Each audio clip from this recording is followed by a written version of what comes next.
All right. Hello, everyone, and thank you so much for joining us for the Brown School Office of Admissions first, goodness, this is like our millionth virtual info session for the incoming fall cohort of 2019, where you will get to ask us anything.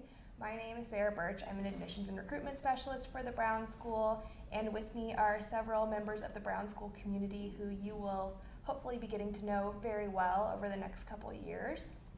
We know that the fall semester will be here before we know it, and you likely have a lot of burning questions that you're wanting to be answered, so we will try to answer as many of those as we can over the course of our next hour.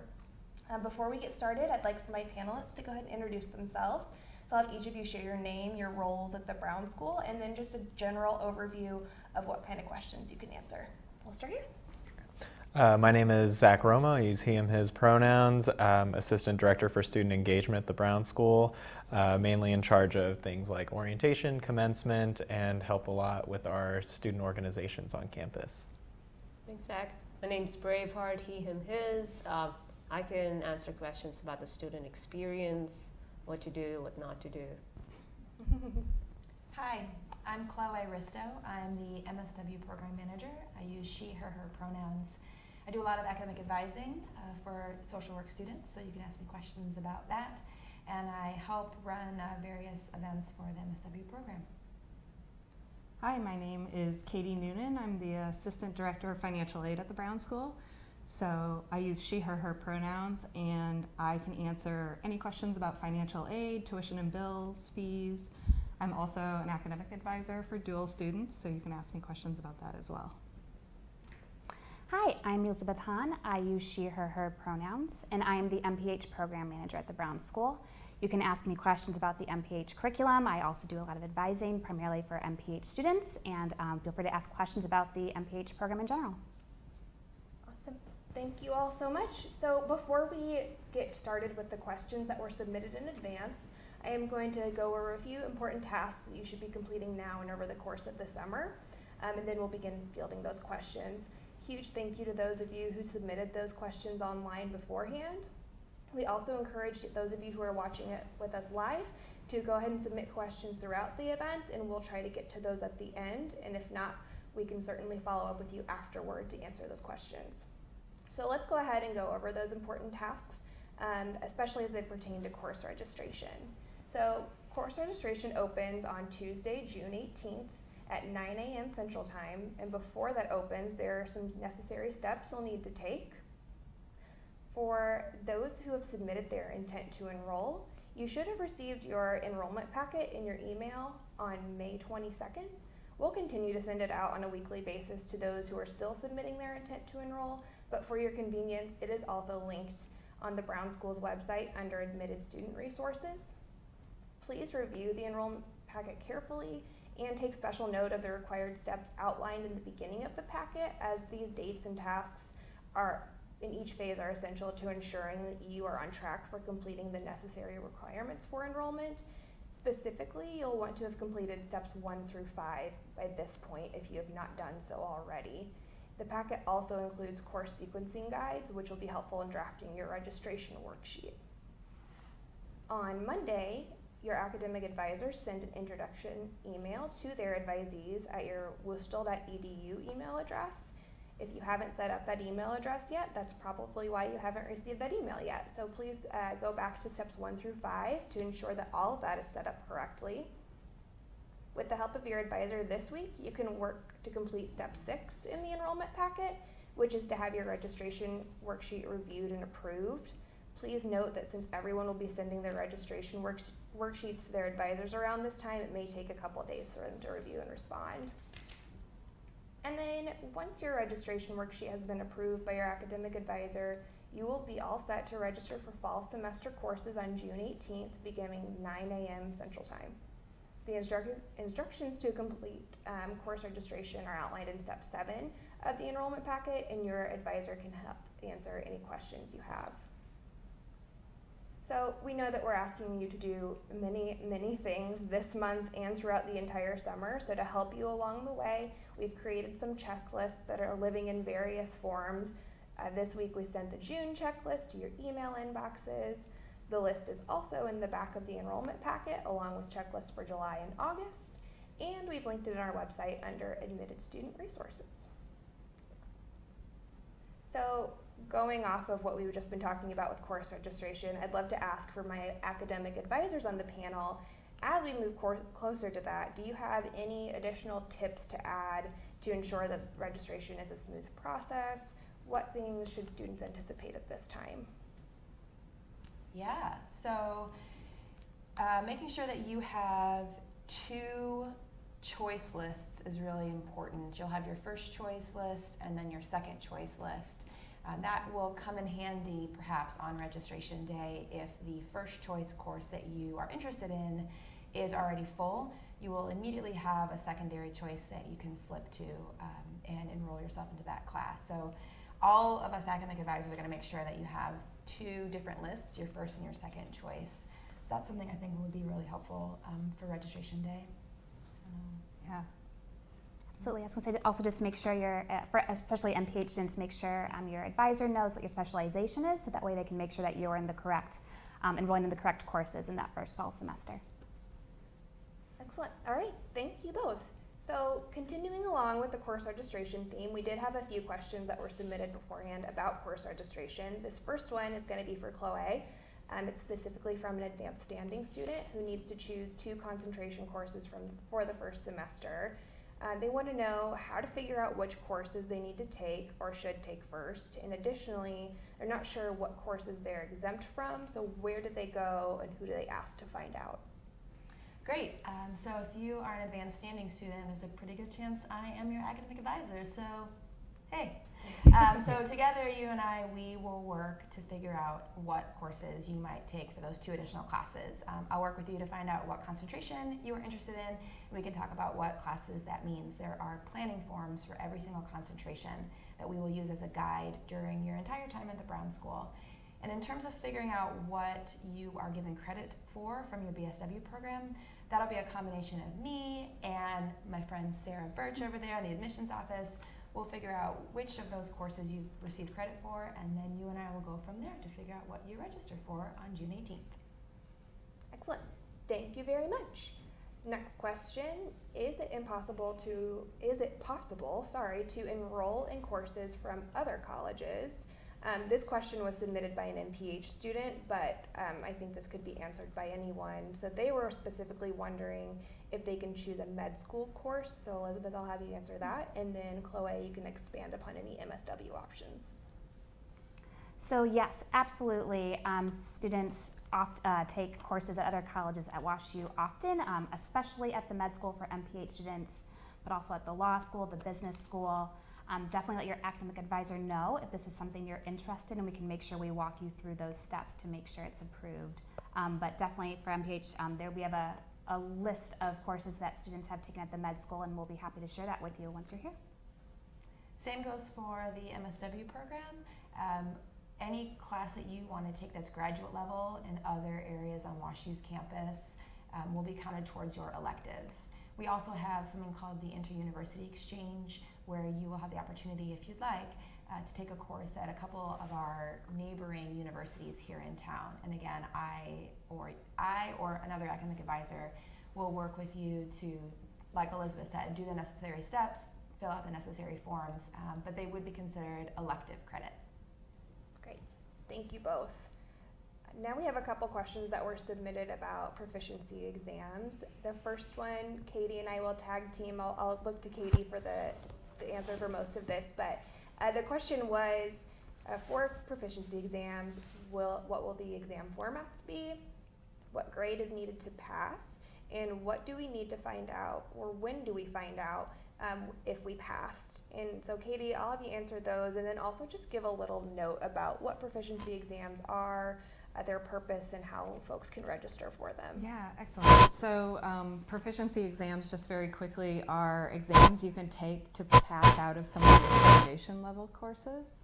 So the exams that are offered are human behavior on the MSW side and research methods with statistical applications.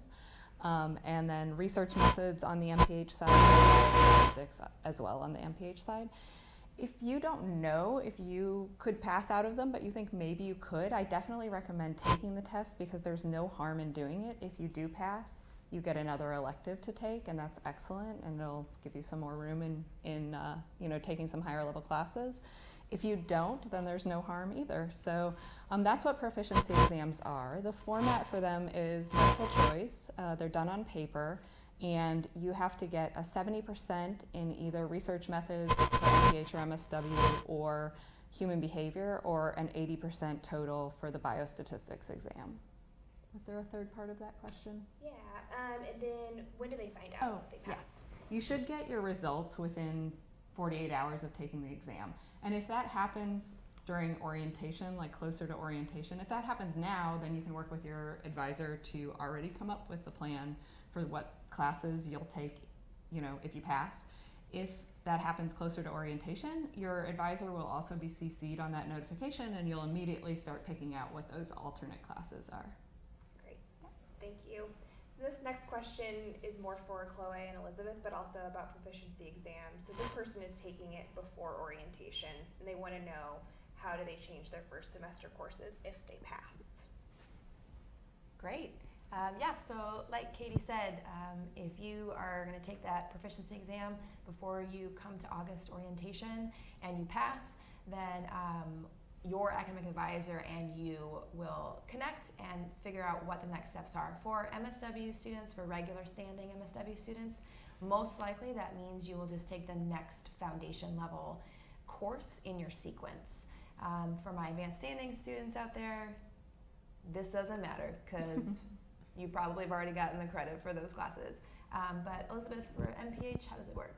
Yes, so same for regular standing MSW students. You will likely just add the next foundations course to your fall schedule instead.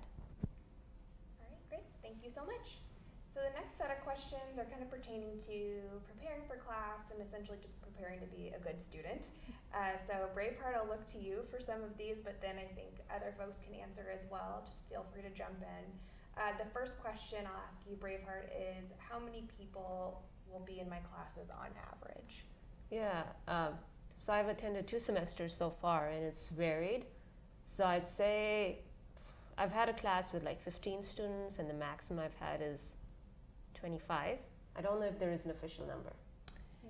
Yeah, I would say that probably you're looking at a maximum of 30 students in a class.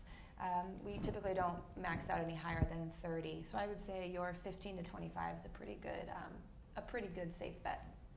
And is that the same for MSW and MPH students? Yes. Great. So for any program that you're enrolled in, 15 to 25 students, could be as many as 30.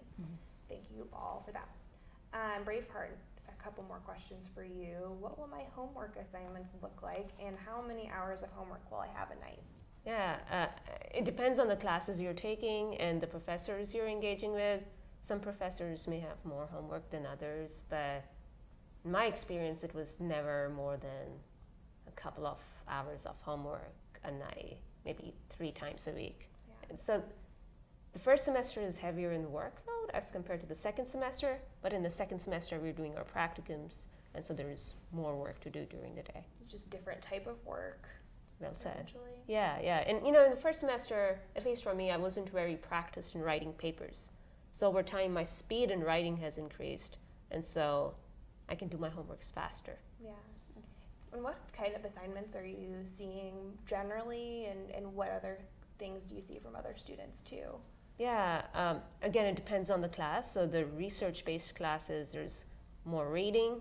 Then there are classes where we're producing more, like writing more papers and reflections and experiences.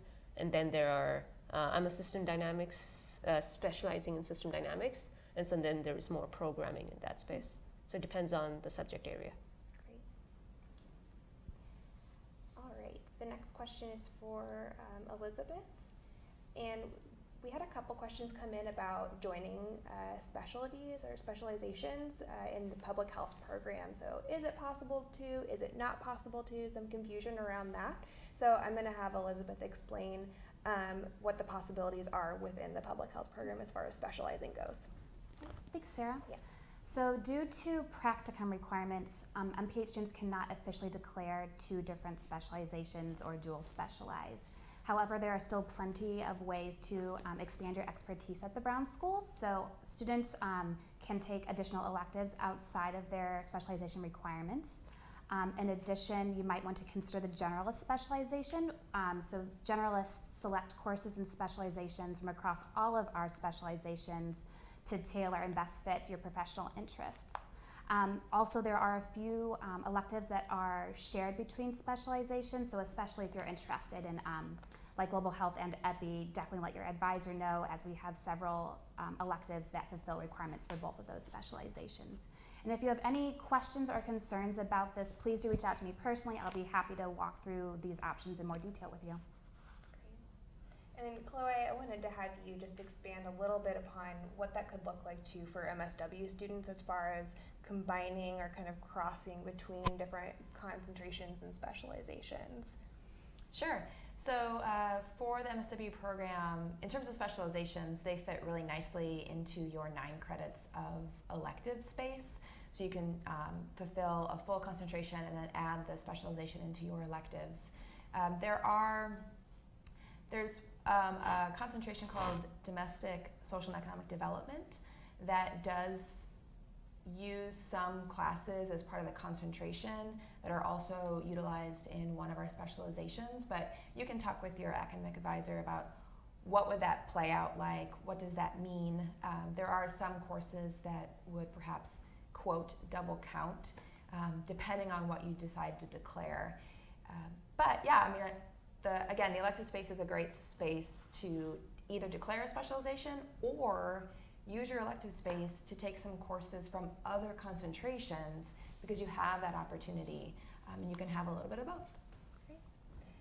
Since we're talking about concentrations and specializations, it looks like that there was a question that was submitted asking about the distinctions between those two. So if Chloe, you could kind of describe what are the differences between the concentration and the specialization. Sure. You need a concentration. You don't need a specialization. So if you want to put it in terms maybe familiar to you from your undergraduate experience, a concentration is your major. A specialization is like a minor. So your concentration is going to be your main focus while you are here at the Brown School. It typically is aligned with the kind of work that a student wants to do post-graduation. If you have a really keen interest to focus in on something like how Braveheart is in the system dynamics specialization, then it's a really great option to declare a specialization. If you think that the specializations we have to offer will bolster your skill sets and be, again, aligned to what you want to do post-graduation. But we have 8 concentrations and 6 specializations, so there's so much you can choose from. And you can work with your academic advisor to see what might be the best fit. Awesome. And just to add some clarification to that too, that's for MSW students. MPH students only have to choose a specialization, and there are 5 options for that. Moving right along, another question for Chloe regarding practicum. If I don't want a clinical job, do I have to do a clinical practicum, or can I just make my main practicum a policy practice instead? Great question. So with that question, I am assuming that perhaps this person is interested in the mental health concentration. And no, you don't have to do a clinical-based practicum, even though you want to be in the mental health concentration. There are many opportunities for you to find a practicum site that you might be doing more macro and meso level work, like you say about the policy-related aspects to mental health care. We have a wonderful team in our Office of Field Education. So once you come to school, you can meet that whole team, and they would be happy to help you figure out where is a good spot for me in concentration practicum. Thank you. Next question is from a prospective MPH student. Thank you for submitting all of these questions. The first they submitted was, how many days in a week do MPH students have classes? And I'll let Elizabeth answer that question. Sure, so great question, and it definitely varies. Most of our courses are offered Monday through Thursday, but my advice is I'd see them kind of load up on Mondays and Wednesdays or Tuesdays and Thursdays. So, most days you'll have classes likely, but it is kind of up to you, and there are ways to kind of tailor that schedule to your own need. Great. And Braveheart, would you want to talk a little bit about what yours looks like as far as a class schedule goes for an MSW student? Yeah, sure, happy to. So, as Elizabeth said, you can choose, right? So, in my first semester, I had classes every day. So I chose to come to school every day from 9 to 12. And that was all my classes, Monday through Thursday. And then I had a 3-day weekend. And then in my second semester, I did Mondays and Wednesdays, and I had Tuesdays and Thursdays available along with Friday, Saturday, Sunday. So it really depends on, what kind of capacity you have. Like, are you able to listen to and engage in 9 hours of lecture a day? Mm-hmm. Do you want to do that? Those are the questions that, it's more about introspection, really. Yeah. And I would say there is some flex in how you can build that too, just as these two have shared. So definitely kind of think about those things as you're building your course registration worksheet. The next question submitted by this person was, what is the criteria for continuing student scholarship? And I'll have Katie answer that question. So the criteria for continuing student scholarships is basically what the title is. You have to be continuing as a student in the next academic year. So sometimes we do have very specific scholarships for a given year for a certain concentration, perhaps. But in this current year, there were just general continuing student scholarships that students could apply for if they knew they were going to be either in the fall if they're advanced standing and graduating in December, or in the fall or spring of the following year. Great, thank you. And the final question from this person was about health insurance. So you can waive out the student health insurance option as long as you have sufficient alternative coverage, and they're asking how much coverage is mandatory. So there are several criteria that the university lists for determining adequate coverage. There will be a link available to the health fee waiver in WebStack at a later date, and you can look there. It'll be listed under billing and Bearbucks. There's a pull down menu there, and you can view all of the different criteria that they list for meeting that adequate coverage. And then you will have until September 5th to submit, so you've got some time. And if you have some questions about this, you can reach out to your advisors. Would be a good place to start. But then, of course, folks at the HABIF Health and Wellness Center can also answer questions too. All right, next question. Summer internships and fellowships. What do those look like in and outside of St. Louis, and do folks get them in and outside of St. Louis? And any suggestions that anyone has, particularly for those interested in social policy, politics, philanthropy, and public health? Anyone want to tackle that one? Okay, that's a really good question. So I don't know from personal experience with any of my students that have done a fellowship per se. Many of my MSW advisees in that summer in between, actually a lot of them are doing some of their practicum hours. So you might find that many of your classmates are utilizing the summer term to do practicum work. Now when it comes to trying to find those opportunities for fellowships and internships, a good place to maybe start would be the Clark Fox Policy Institute that we have here at the Brown School. They'd be a wonderful resource to help you get connected to potential opportunities, both at local level, at state level, perhaps at federal level. But I would say that once you're here, there are so many research centers and different departments in the Brown School where there will be people who really know and are clued into some of those summer opportunities. So it's not really like the best answer, but we do have people that will have better information than I do. Yes, and reach out to folks when you're here. Just start networking. If there are, say, faculty that have interests that align with yours, then you can connect with them. There are so many ways. Career services might have some things too. So just do your best to do some networking while you're here. And the next question, I'm actually going to finally leave Zach into our conversation. Hello and welcome. No, we've had a lot of very program-specific things. So this question, and Braveheart, you'll also be really great at answering this. How do students find balance between school and work? Do students feel like they ever compromise on schoolwork or practicum because they need to make ends meet? I feel like that's a you question first, Right. speaking from experience. So I think it depends on the individual. Like what do you choose to prioritize? At least in my experience, I can give something a lot of attention or a little amount of attention. It just depends on how you prioritize your day. And you asked, the second part of the question was if people are compromising education to make ends meet. Mm-hmm. Yeah, I don't know that from personal experience. Yeah, I don't know that. Yeah, I guess to jump in, thinking of involvement in the community or with organizations or whatever students are doing while they're here.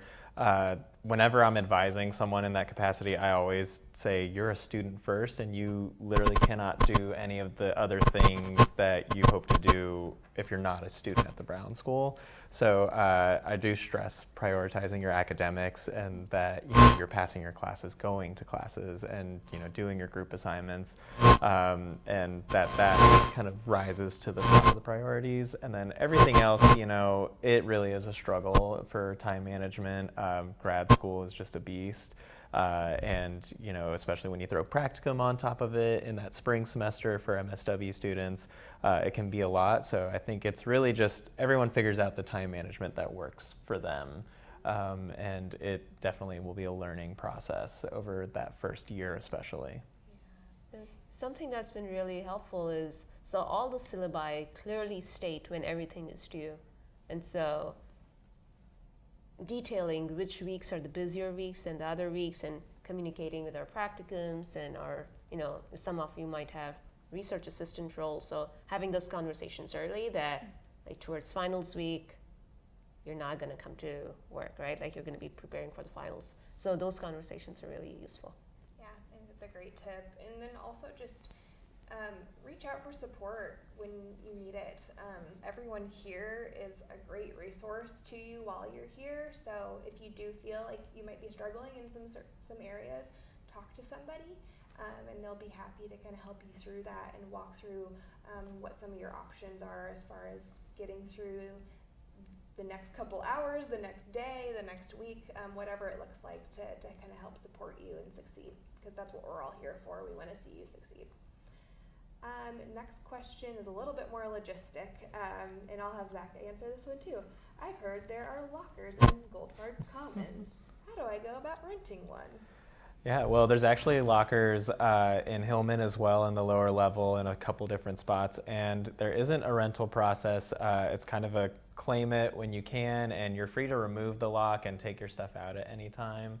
But I do know that there are some people who will hold a locker for the entire duration of their time at the Brown School. So yeah, it's just kind of first come, first serve. Yep. So if you know you would like a locker, just come with a padlock already on hand and just grab the first one that you see. There are plenty though, so you should be able to find one hopefully, but it is a first come, first serve basis. This next question is from an international student. They're planning on getting their vaccines from their home country and wanted to know if that's possible. So yes, you can. And I wanted to talk a little bit about what required vaccinations are for all students. So you will need to do the MMR vaccinations, measles, mumps, rubella. Then you should also, for our international students, have a tuberculin skin test before coming to the U.S. You can submit this information about your immunization. So if you've got all of this information already or you're collecting it, you'll submit it through the HABEF Health and Wellness Center through their Worcester Student Health Services student portal. And you'll also submit your medical history, and then separately meningitis information. They've got more information about this on their website, so I would recommend going to, I think it's just students.worcester.edu, and you can kind of sift through information from HABEF about things that you need to be submitting as far as your medical history and vaccinations go. The next question, I think anyone could answer this because I think it'll be different depending on who you are in the Brown School. But the question is, what is the most underutilized resource at the Brown School? Anyone want to start? Katie? I'll start. Yes. Not because I work there, but because I sit right next to them. But I would say career services, because we have some really great dedicated staff to helping you find jobs after graduation, but they also do plenty of events on campus, which you will get a lot of email, but they will email you about, and they are networking events or events that bring in organizations that you might either want to work for or work for a similar organization, and so get some tips on interviewing, what to put in your resume, stuff like that. So I would say take advantage of that, because time will go by quickly and then you will regret that you didn't take advantage of it. This isn't located in the Brown School, but it is something that you have access to. I would say the rec center. And all of the varsity athletics offered at Washington University. If you are coming from a Division I university here in the U.S., you may have had to pay to get into some of your sporting events, but you don't have to do that here at WashU. All students get in free to all of our sporting events, and we have some really wonderful, our athletics are really good at WashU. Consistent NCAA champs, and our rec center is a great spot for Brown School students to leave for a little bit, take a break from the Brown School, take a break from your work, and move your physical body. And there's all kinds of classes you can take, and your membership is part of your, it's rolled into your student activities fee. So it's a cool spot. More people should go there. Agreed. Anyone else have any underutilized resources that you can think of? Say the library. Yeah. The library is great. The Brown School Library and the Olo Library. They're really good places to study.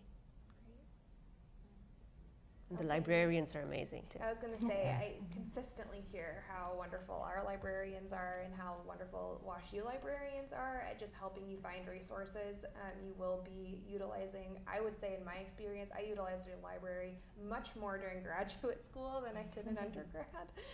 Maybe that was a personal thing, but I will say as far as like finding resources, especially when it comes to like writing research papers or anything along those lines, you're going to be using the library a lot. So they'll be great friends of yours by the end of your time here at the Brown School. Next question are kind of about just community and the community at the Brown School in St. Louis. This first question, I don't know who might have an answer for this. Maybe you have experience with this, someone, but they are asking if there are any faith-based or non-faith-based retreats that students go on and would recommend. Any that you're aware of?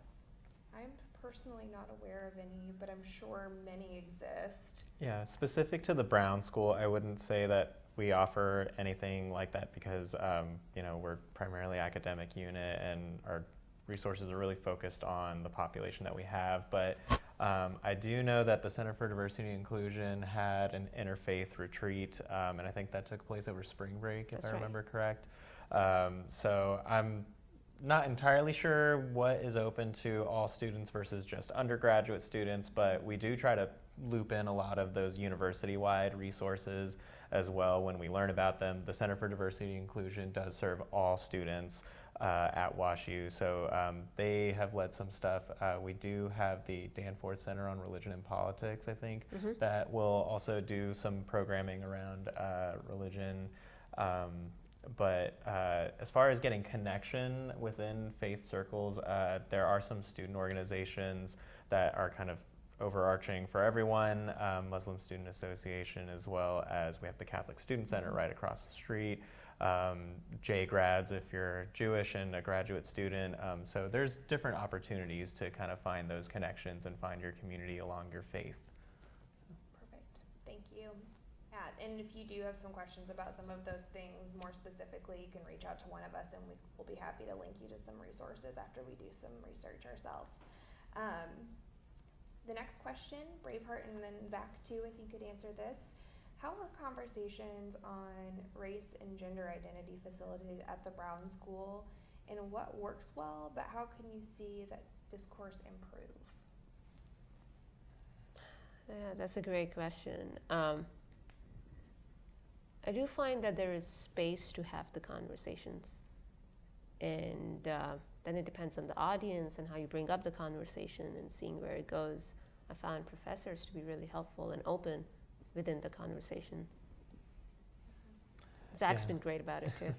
Yeah, I can't say too much about what happens in the classroom, but I will say that I think that in general, the culture of the Brown School is to be very aware and progressive on matters of race, gender identity, and whatnot, and that as far as the administration goes, we try to be as receptive and responsive as possible when things come up. So, for example, we had SAGA, the Sexuality and Gender Alliance, kind of recognize that our genderqueer, gender nonconforming folks were not having their pronouns respected or their correct pronouns used in the classroom setting, and so we worked with them and the leadership to try to implement some nameplates that we could display in the classroom to help normalize that a little bit more and help offer more room for course correction on that.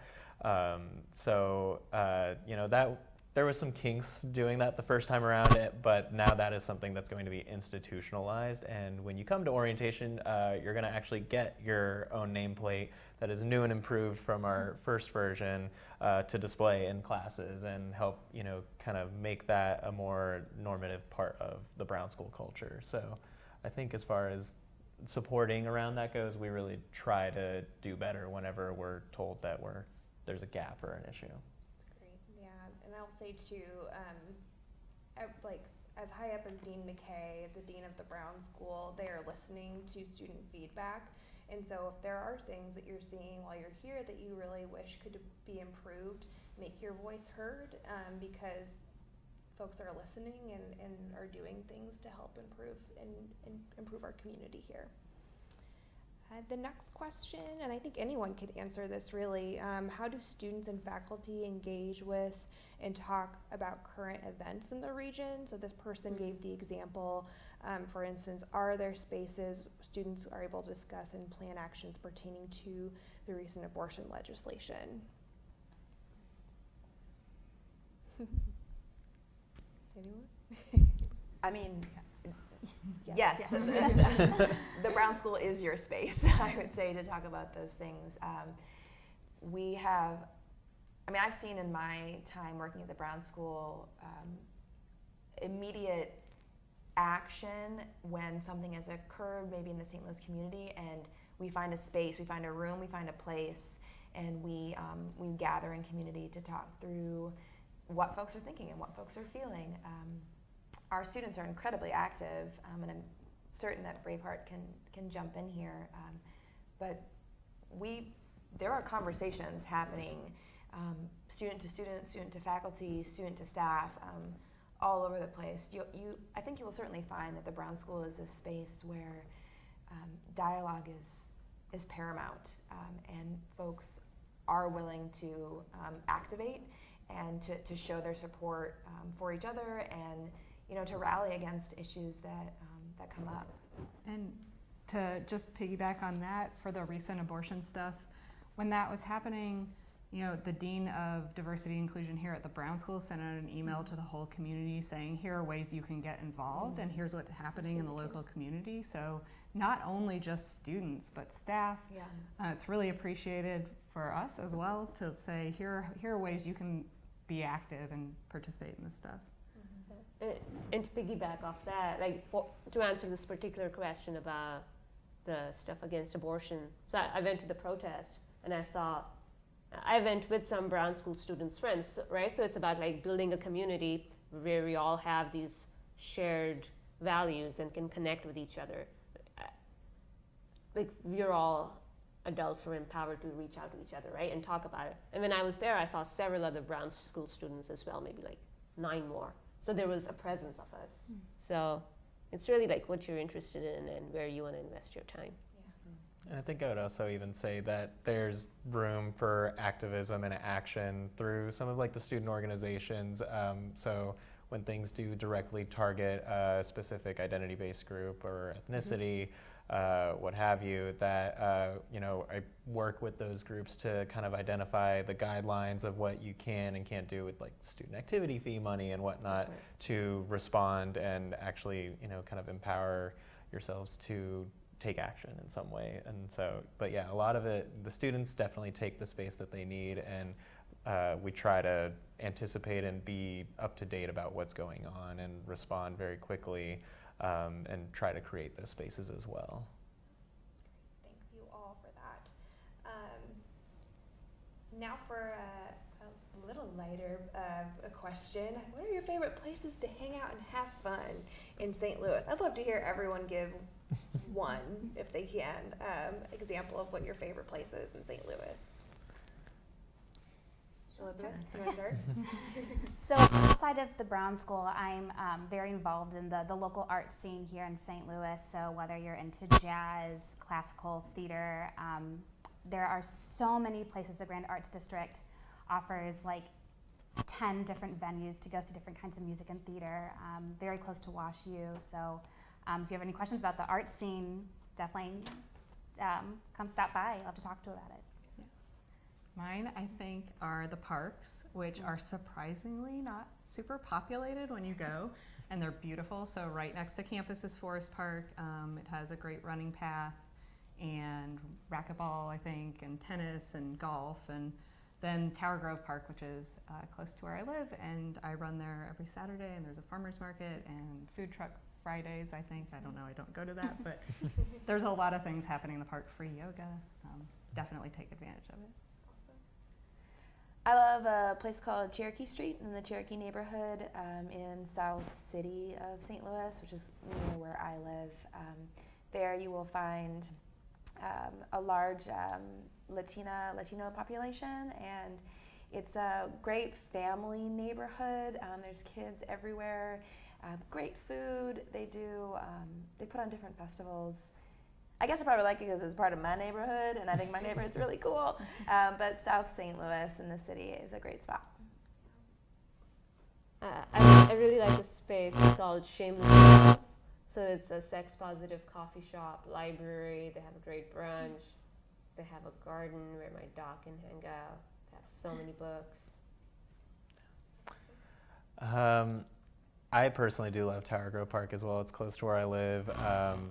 But I think I don't know if I have a favorite space, but in general, like the restaurants, like people sleep on St. Louis's food. There's just a lot of good options. I think we were ranked like number 2 recently in some national magazine for our cuisine. So yeah, definitely explore, get out and eat some good food, treat yourself. Food scene for sure. I would say since we're getting into the summer months right now, summer in St. Louis is super fun. So if you do have the chance to stick around in St. Louis while you're here in the summer, do it, because there's so many fun, free things to go to. One of my favorite things is the Whitaker Music Festival, which is in the Missouri Botanical Gardens.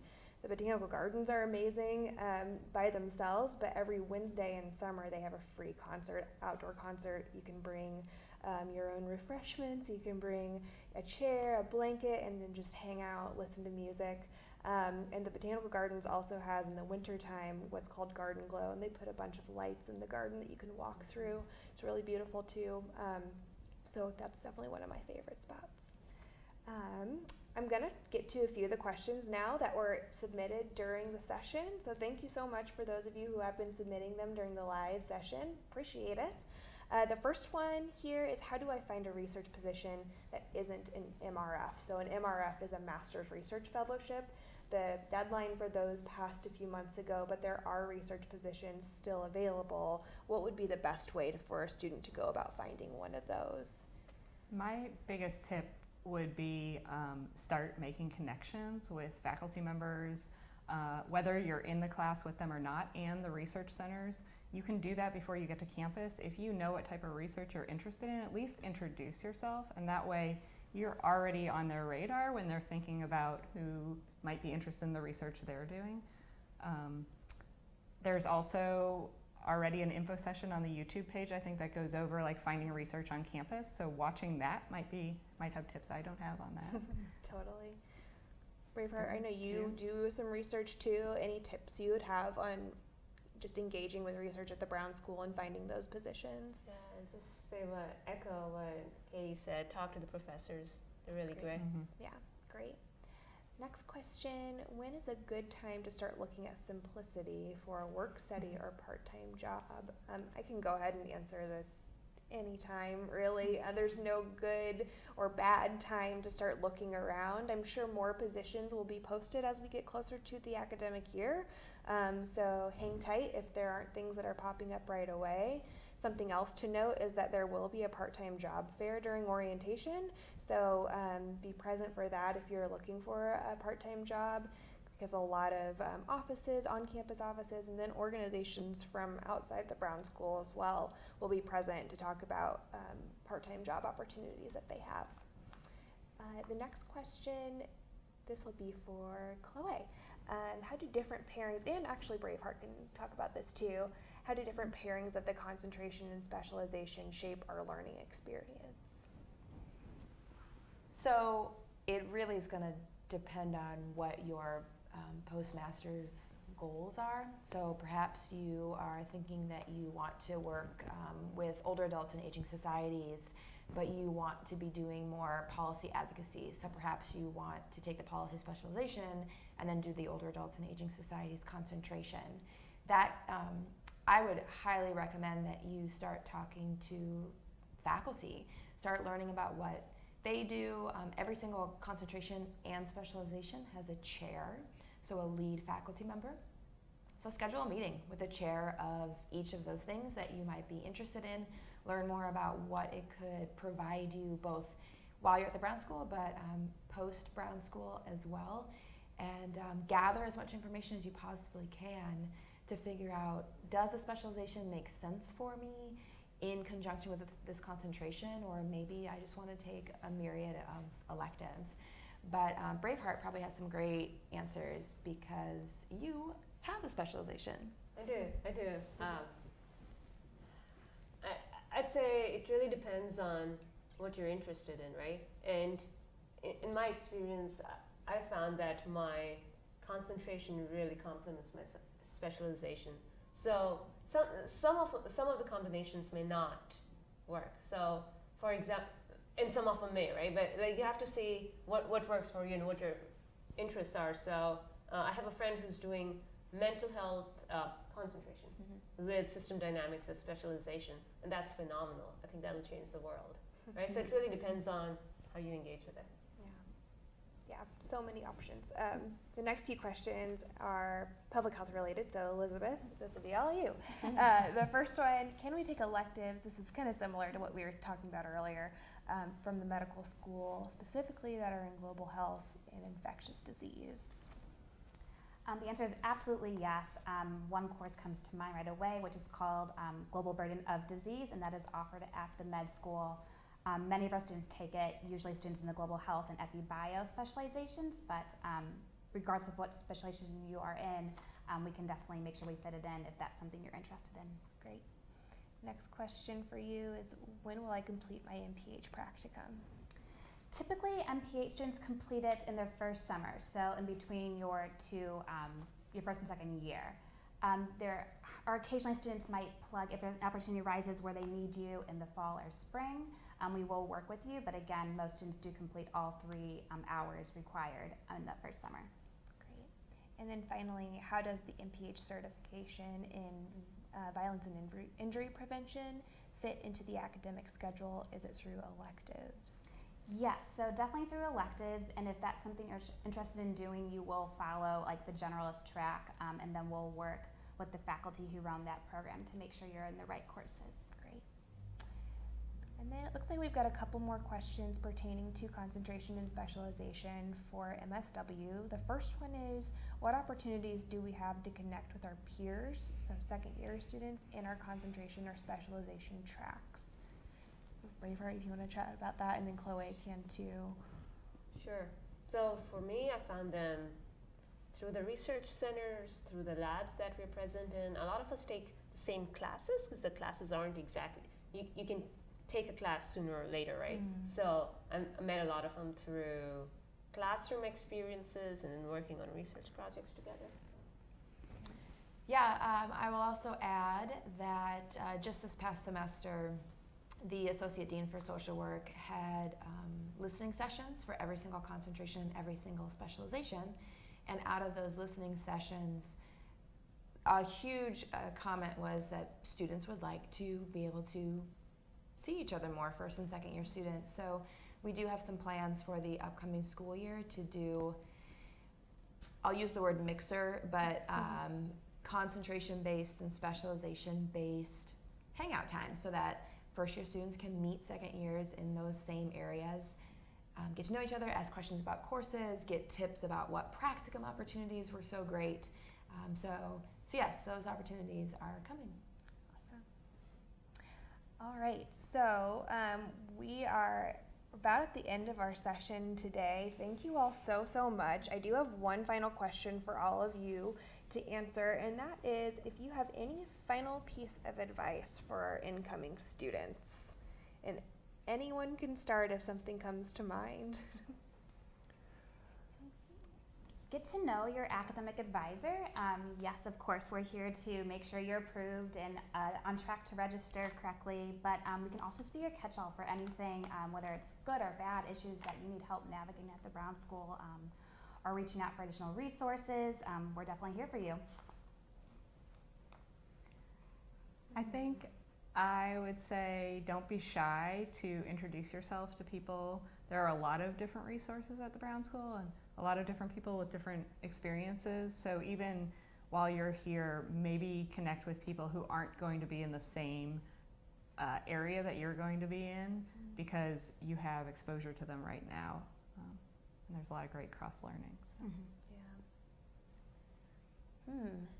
This is certainly, graduate school is a lot. You know, you're going to have a lot of courses to take and practicum hours to complete. However, this is also a concentrated time where there are so many people around you that want to help you. So learn more about all of the faculty that walk around the halls of the Brown School, both in all of the programs in public health and policy and social work. This is your chance to, you might have heard the phrase, create your board of directors. But it truly is, like, you will have so many people at your disposal that will answer questions for you, that will get to know you, you get to know them, and you can walk out of here after a year and a half, 2 years, whatever, and have a cadre of people that can speak about your work, speak about your academics, who are, part of your team. So take advantage of that, because 2 years, 3 years, whatever, could go by really quickly. Yeah, I'd say focus on relationship building. So I met my best friend in the Brown School during admitted students weekend, and we still meet every week, and he's great. I can tell you all about him. But yeah, I really think it's about relationships and with everyone. Yeah. I think I would think about, what time management looks like for you and making sure that you can build in the really important parts that you need to thrive. And, look at kind of like Maslow's hierarchy is always what I go back to when I think of student success and wellness. And, make sure that you build in time to sleep, eat, drink water, and just kind of like take care of yourself, whether that's exercise or doing all that. Yes, you'll have to make some sacrifices and all that, but, really try to plan to take care of yourself while you're here, because it can get really overwhelming really fast. That's great. Well, thank you all so much for your time and expertise at answering all of these questions. Thank you to those of you who have been watching with us live, and if you're going to watch the recording of this, thanks so much for watching it as well. If you have questions that we weren't able to get to in this session, we're going to leave some contact information at the end, so you can feel free to reach out to us if you do have any other questions. But again, thank you all so much, and we will see you here in August for orientation.